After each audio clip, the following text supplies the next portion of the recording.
Matt, I guess the first thing I would say is that I am disappointed in That this. I was right about a whole bunch of shit not being shown. Yeah.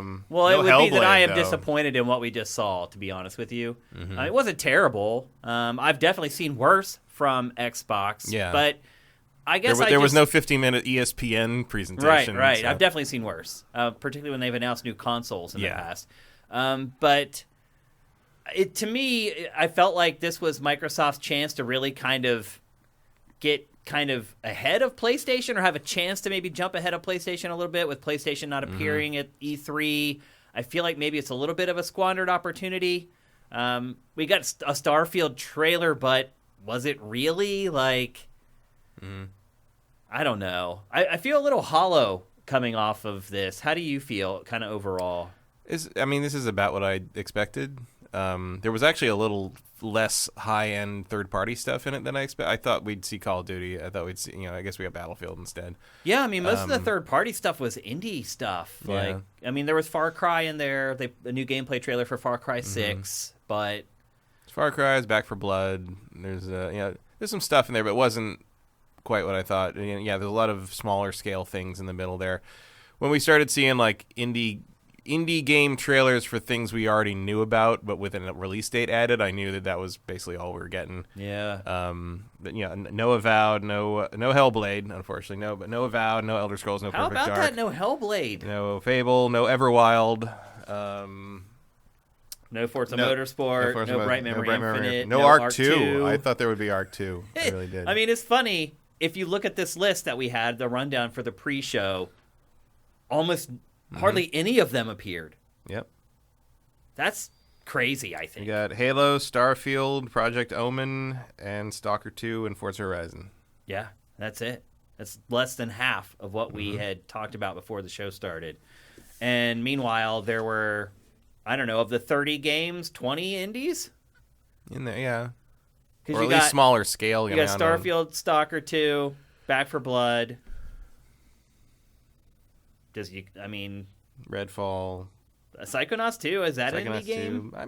2. It was backed on Fig. It was. I think it partly qualifies at least, I would think. I mean, it's more than 20 were indie games. Yeah. That's...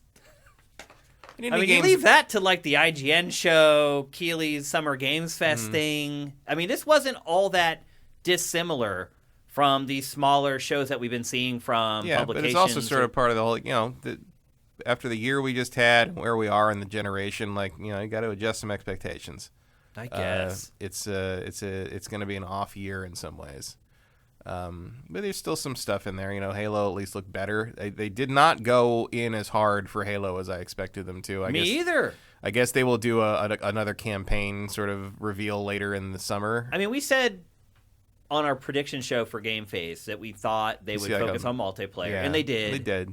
But the single player that they showed, it's like, I don't think anyone who was nervous about the campaign after the last campaign showing feels any better today. No, I mean, we didn't see any gameplay. No, it was just like this little cinematic between Chief and an AI. And then the multiplayer, it was a good trailer, but I felt like there needed to be, explanation, explaining, the new stuff, and I'm sure, Halo fans are going to dig into that, and they're going to do their little stop-motion stuff and point out, look at this is new, look at this new weapon, look at this new whatever feature on the map, look at this new vehicle. I feel like Microsoft should have done that and talked about some of the new stuff that's coming to multiplayer instead of just showing a trailer of it. Yeah, I mean, there was no deep dive on it at all. It's just here's this trailer that... I mean, that wouldn't have really been very in character for this whole presentation. Yeah, I mean, look, I'm a pretty big Halo fan. I've played every Halo game, and there was some stuff in there that, I didn't recognize, and I wanted to know what it was and how it was going to work. I don't know, It seems like you could have cut 4 or 5 of those small indie games and really blown out Halo Infinite if it indeed is coming in holiday 20... I mean, not giving us a release date for it. That... I don't know, man. I keep trying to give this game, chances, and I feel like it keeps spitting in my face. I don't know. Am I overreacting? Yeah. I think they will probably come back at it with a more spotlight on Halo itself, presentation at some point later in the summer. Sort of like what they did with where they blew it the first time, except hopefully as a redemption arc, I guess. It looks, but I don't have a lot of perspective on the Halo thing just because I don't really care. Like Halo 4 and 5 really lost my goodwill. I mean, I agree series. they weren't up to scratch, but I still enjoyed playing them for the most part. I didn't really. In part because I don't play the multiplayer much. Right. But like I thought the campaigns were just 4 and 5. I mean, I have a hard time deciding which campaign I liked less. Maybe 5 probably just. And it's just like so much stuff where it's like, the Promethean weapons suck. Fighting Promethean sucks. Like all that stuff just didn't work for me. So like Halo Infinite's got to do a lot of work to win me back. I don't fully expect it to. So kind of like watching I didn't expect what happened last year with it. I was not ready for that, obviously. Yeah. And like I'm willing to give it a chance, but it's just sort of like is it does it make or break my day whether Halo shows up and impresses? Not really. Like I was more interested in Horizon 5 and it's nice to see Starfield actually, show its face, even if we didn't see much. Get a release date, that's cool. This is about what I thought we were gonna get. There was more indie stuff versus third party, like larger stuff, as compared to like what might have been a Microsoft conference 10 years ago. But in general, like this is about on par with what I expected. I mean, it's like while you're watching the presentation, it's easy to just kind of watch each piece, but if I start like just really going through the list of what was shown, I think it makes an impact. So it started off great. You had Starfield, you had Stalker 2, which looks great. Trailer was a little dull. I thought that was maybe a little bit of a buzzkill to start the event with. That's about as exciting as you're going to make a Stalker game look. You're probably right. But so you put it in the middle or something. But also once you see everything that was in that, the placement makes a little more sense. I guess. Back for Blood. And here's where it just kind of just goes into whatever. Contraband, Sea of Thieves, Yakuza on Game Pass, Battlefield 2042, look good. 12 Minutes, Psychonauts 2, Bethesda games on Game Pass, Fallout 76, Party Animals, Hades, Somerville, then Halo, right in the middle basically. Diablo 2 Resurrected, A Plague Tale, Requiem, Far Cry 6. So they did kind of bring some good stuff back in the middle there. Slime Rancher 2, I can't read my writing, Atomic Heart. From there, it was just trash until you got to the end with the new game. What's it called again? Redfall and Forza Horizon 5. I don't know. I just think it was a missed opportunity. My expectations were definitely higher than what was delivered here. There's a ton of huge games that weren't mentioned, games that had been shown before. We talked in the pre-show. We weren't expecting really Fable to show up. I think both of us were kind of leaning towards no on State of Decay. But there's still a handful of games there, some of which have been shown like multiple times that just disappeared. Which ones? Everwild. It's already been shown twice. Well, I think I made clear I didn't expect to see Everwild today. Yeah, I did. That game is in a weird nebulous development haze that I don't think is coming out of for a while. Yeah. And no real surprises either, if you think about it. I mean, I guess... No, I mean, we knew that Arcane was doing something, but we didn't know that. So that was fun. What do you think of that game, Redfall? Looks cool. I thought it looked really cool. Yeah. Do you think that's what it is? Like one side is like has guns and the other side is vampires, or what do you mean? Like, is it a multiplayer game or a campaign? No, it's an open world game. Oh, okay. So which you can play co-op. Oh, okay, gotcha. Well, that makes more sense then. I think. I don't think other players are playing the vampires. Oh, okay. It's just you can play like 4-player. It looks like you can play 4-player co-op against vampires. It's like, I don't know, Until Dawn with vampires and co-op. Concept looks cool. Yeah. Trailer was fun. Like superpowers and all that. Yeah, all that looked fun. What impressed you the most in the whole show? Forza. Yeah. Forza Horizon 5. Mm-hmm. It was easily... Which should be like the most known quantity imaginable, but instead it was like, oh no. Yeah, I mean, it was easily the most next-gen looking thing in the presentation. I mean, other than like Flight Simulator, but that's not really the same thing. I don't know if that counts even. But yeah, I mean, it was the stunner of the whole presentation. It got the most time. So Microsoft figured it out. Yeah, this is the game that makes the biggest impact. It makes our hardware look as good as possible. Yeah, once you know what they had to show for Halo, Forza Horizon 5 definitely makes sense as the anchor for the whole thing. But in the middle there, like, so you have a pretty strong start. Pretty good. A pretty good middle and a pretty good end. Everything else in between, like, I feel like I didn't even need that to be in a press conference, to be honest with you. Like, it could have easily been an hour. Yeah, they definitely took a kitchen sink approach to just let's just show everything that's even remotely ready to be shown. For Game Pass. I mean, it was a big Game Pass commercial. But so my disappointment is, if you think about it, in the past, Matt, you had these two huge publishers. You had Xbox and you had Bethesda. That could, for the most part, Bethesda some years, little shaky. Yeah. But for the most part, could on their own support an hour-long press conference at E3. So you come to a 90, which didn't even end up being 90 minutes, but you plan a 90-minute press conference with the two of them combined. You think it's just going to be quality from beginning to end, and it just doesn't work out that way. Maybe I set my expectations too high. I don't know. I think so. I'm just basing it on my experience of dealing with both of these. Also, I'm not. Across years. I don't see a lot of lack of quality in anything they showed, with a couple of exceptions. Like even the indie isn't a dirty word to me. Like I don't think showing those are bad. I don't either. I'm just looking at the health of the business, and indie games, they're filler generally between the big releases. I didn't see enough. The big business releases. is fine. The business is selling better than it has ever. Like we're good. I don't know about that, Matt. I mean, the numbers. We're just dealing with a business that can afford to lose money infinitely. The business of what? Microsoft? Yeah, and Xbox. You think it's making money? I mean, their stuff. They're selling no games. I think the Game Pass is their model for that. But what I am saying is, for a while, not so much as PlayStation 5, but they sold consoles as fast as they could make them for a long time. And still, they don't last too long. They last 15 minutes on Walmart's site as opposed to 15 seconds for PS5s. I think they're doing fine for where they are. Their big guns are not ready yet and won't be ready till next year at the earliest. And it's just, How do you feel about Starfield and not until end of the year next year? I mean, I was predicting 2023 at one point, so I'm pretty happy with that, frankly. They got to hit it now. Yeah, I mean, they've committed to that date. You got to hit it. The date is on the control page. It wasn't even like a CG. It was like it was in the render. The texture, like, yeah. It was like you put that in the storyboard, so you better be ready for that. And, like they pointed out in the chat, that's the Skyrim release date, so it makes way too much sense just in terms of parallels. I'm surprised neither one of us picked up on maybe they'll try to do it on that date. You know? Well, Skyrim came out a very long time ago, so I forgot what day it came out. 11/11/11. Yeah. So they like to pick those dates like that, apparently. All right, we're gonna give you. Although February 22nd, 2022 would have been good. Even better. I was thinking a little earlier. Yep. Okay, so we're going to give you our letter grades for the Microsoft/Bethesda press conference. Before we do, a word from our sponsor. It's time to find out why everyone is buying homes in Montana. The Shazer Ryan Realty has a totally remodeled 4-bedroom, 3-bath home for sale in Libby, Montana. Nestled next to the mountains on Libby Creek, this split-level home features almost 3,300 square feet of living space. It includes a fully finished basement, a 2-car garage, a barn, a shop, and much more. There's a covered back porch just off the kitchen, so you can enjoy your morning coffee the way nature intended.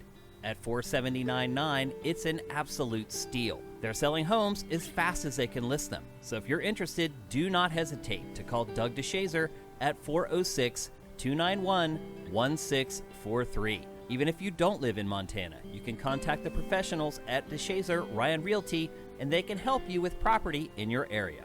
For more, head to DeShazerRyanRealty.com. That's DeShazerRyanRealty.com. All right, Matt, it's time to give a letter grade for Xbox and Bethesda. What are you thinking? I'm going to give that a B-. Okay. I more or less enjoyed it and thought it was more or less what I expected it to be. I was hoping to see Hellblade. I was hoping to see a little more redemption arc on Halo, but for the most part, kind of what I thought we were getting going in. A little, certainly more indie filler, but I also don't mind most of that. Like I certainly think you could say this was an off year, probably for everybody, especially if this is what Microsoft had. But I didn't hate it. I was mad at it. Okay, I'm gonna go with a C. And I'm almost feeling a little bit generous giving it the C. So would that mean you if you gave it a less than that, would you lower Ubisoft's, or do you think this is on par with that's my Ubisoft's? problem. That's my rub. You've locked yourself into a floor for Ubisoft. Yeah, I can't. I'll allow you to change the Ubisoft grade if you want to. I'm not a like strict. I believe it was better than Ubisoft's press conference, and so I can't. But give that's it the only same reason grade. it's getting a C. Pretty much. Yeah. Right. I'll be honest with you, Matt. Like it is. I had to get up early to get all this stuff set up, and so I didn't get a lot of sleep last night. So that might be part of it. But I'll be honest with you, I started like almost dozing off in the middle. I mean, I yawned a few times. I'm not gonna lie. Yeah. I mean, that's bad. Yeah. An E3 press conference, like my expectations are set firmly in check for this E3. Frankly, I just think it's a clawback year in a lot of ways from multiple senses. So I'm not terribly disappointed in what was actually shown. I'm a little disappointed in it, but it's that they didn't really show anything either. It's like we really didn't see any gameplay from like any of this stuff. We saw Forza Horizon 5, which, hey, it's the game that made the biggest impact in the press conference for me, because I got to see it being played and see it in engine and see what this new generation of hardware is capable of. That gets me excited.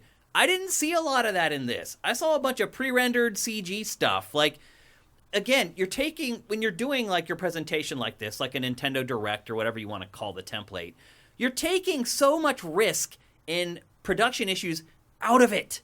You should be able to do awesome stuff. Like I should not be dozing off during these. Like they just shouldn't. Yeah. And like as we were saying while we were doing our live commentary during the press conference, like by the time I got halfway into this, I'm like, why am I being forced to watch all this stuff that I don't really want to see stacked in the order that they're giving it to me? There was no personality in the presentation.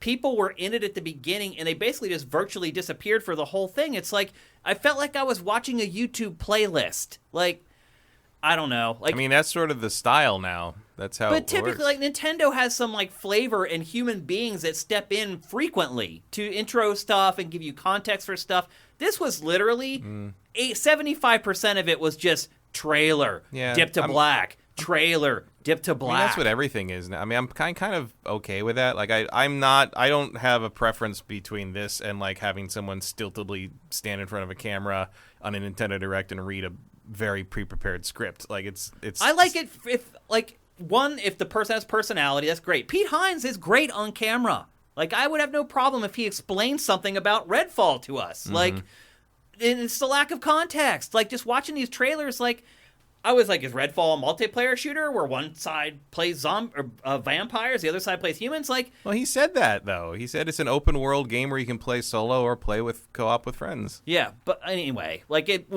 maybe I'm taking notes or whatever. Like, I missed it, but I'm in talking generally throughout the presentation. Like, I felt like I was trying to guess what a lot of the stuff was that they were showing me. Like, what kind of game is this? I don't know. A little mystery is fine, but when you walk away from the presentation, and I feel like 60 to 70% of the games that were shown to me, I was kind of clueless about. Like, I don't know. I feel like with this format, there are advantages to it and disadvantages to it, and I felt like this one did not take as much advantage of the positive parts of doing presentations like this as it could have. So just explaining why I'm a little disappointed in it. Overall, it was probably fine. I feel like probably if you're a hardcore Xbox fan, you probably loved it.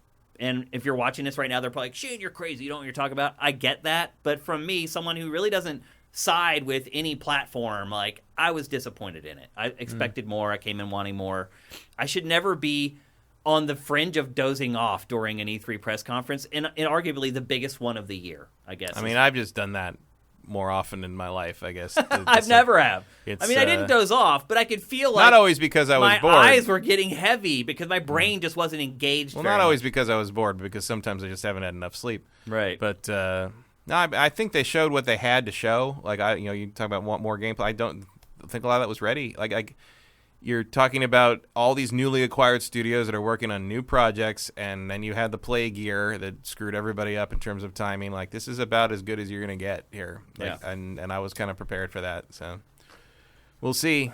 I feel like they could have chopped it way down. You could have. I mean, you didn't need this to be 90. You could have left out a bunch of you could have left out 12 minutes and some of those other smaller things, the weird party animal thing. Like, sure. Yeah. But, like, they want everything that was possibly ready to show. I think they showed because they wanted to show that they had stuff. But they had showed games before. They didn't show here. So at one point they were ready to show them then. They're not ready to show them now. Well, I don't know what games you're talking about when you say that. Everwild. They've shown it twice. Everwild's not a game yet. How do you know that? Because that's what the developers said in the interviews at E3 last year. They said, we're still trying to find the game. We're just making this world. That was a year ago.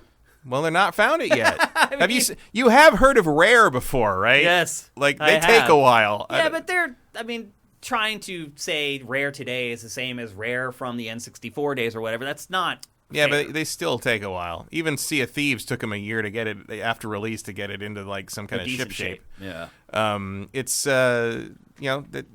as Gabe Newell says, these things take time. Yeah. Apparently. But Everwild is a long way. Everwild feels like it's in some kind of development hell situation right now. Whatever that game is going to be, it's taken them a while to figure out what it is. It feels like they, from their interviews, sounds like they built a world and then There's nothing to do in it. And then decided to say, okay, what game should happen here? And it's like that, which feels backwards to me, but like, yeah. you That's know? rare in 2021, Yeah, apparently. very much.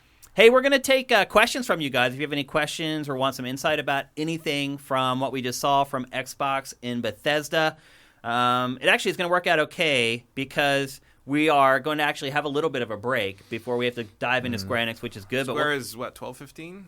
Yep. Pacific? We'll be back at noon Pacific, 3 p.m. Eastern to start the pre-show for Square Enix. So we'll have at least a 5-minute break so Matt and I can run out and hit the bathroom real quickly. Let's see if you got any questions. I see Veritas is accusing me of wanting to hate the Xbox press. Come on, dude. That's absurd. I don't want to hate anything. Like, how do people not get this about me at this point, Matt? That I am an equal opportunity lover and hater. Seriously. Yeah. Like, I have no biases. Yeah, this is not Shane wanting to hate anything. This is Shane having unrealistic expectations It of is things. being honest. It's funny how like people just can't accept someone being honest anymore. Everyone's got to have a freaking agenda. That's not the way it is, Veritas. Anyway, let's see. Mark Simpson. Any ironclad reasons to splash out on the next-gen Xbox consoles yet? I only bought into the last gen over Sea of Thieves, disappointed greatly at beta test, and Elite Dangerous. However, the backwards compatible stuff saved me too much disappointment. Lack of 4 to 8 terabyte onboard storage is still worrying me. I mean, I am pretty happy with my Series X just because not that there's tons of exclusives for it, but because it's the best. Between that and the PS5, for me, it's the best multi-platform experience. Like, it's a little more powerful. It runs stuff a little better. I have more storage space because I put a big 4 terabyte external hard drive in it, and you get roughly the same. That leaves enough room for the Xbox Series X enhanced stuff to be on the internal, and I haven't run out of room yet for that. Yeah. Because it does have more space. Just even your basic internal hard drive has an extra like 200 gigs over the PS5. Like, I'm happy with it. I play it the most of the two because the PS5 is pretty much an exclusive box for me. Yeah. I mean, I'll say this to Mark's question. The hard drive space has made a big difference in like how I look at each console. I do not have expansions for either one of them yet for storage. And Yeah, I have a 4 terabyte SSD external. I stuck a SATA thing. I stuck into I got an adapter that adapts SATA to USB, and I stuck it into the thing. And any not the stuff that says XS enhanced, but like last gen stuff and that kind of thing installed on that. There's almost no difference between being installed on that and the internal for those games. Yeah. If you try to install the an XS one on that, it will warn you should put this on the internal. But it's been very good about doing that and moving it. But yeah, I had to move Fallen Order because they updated that to be have the next gen update. So I moved it to the internal hard drive. It took like 30 seconds or something. It was nothing. Great. It's all really smooth. And I do not have external storage for the PS5. I should probably get some of that. Those extra 400 gigs that you get with Series, it matters. It matters because what I find is I install all the free-to-play stuff or a lot of third-party stuff on my Xbox console. Yep. I leave my PlayStation 5 for like the exclusive stuff, Same. or I do like if they ask me if I'm like requesting code from a publisher and they're like, which one do you want? And if it's like a game where I feel like it's actually pushing like Gen 9, I will generally ask for PlayStation 5. I don't know why that is, but neither do I, because I think the Xbox is a slightly more powerful system on paper. It might be. I feel, I don't know. If something's built for PlayStation 5, I will certainly, but most of the stuff that's really built for PlayStation 5 is made by Sony. Yeah. So I have seen myself, when I first got them, I played PS5.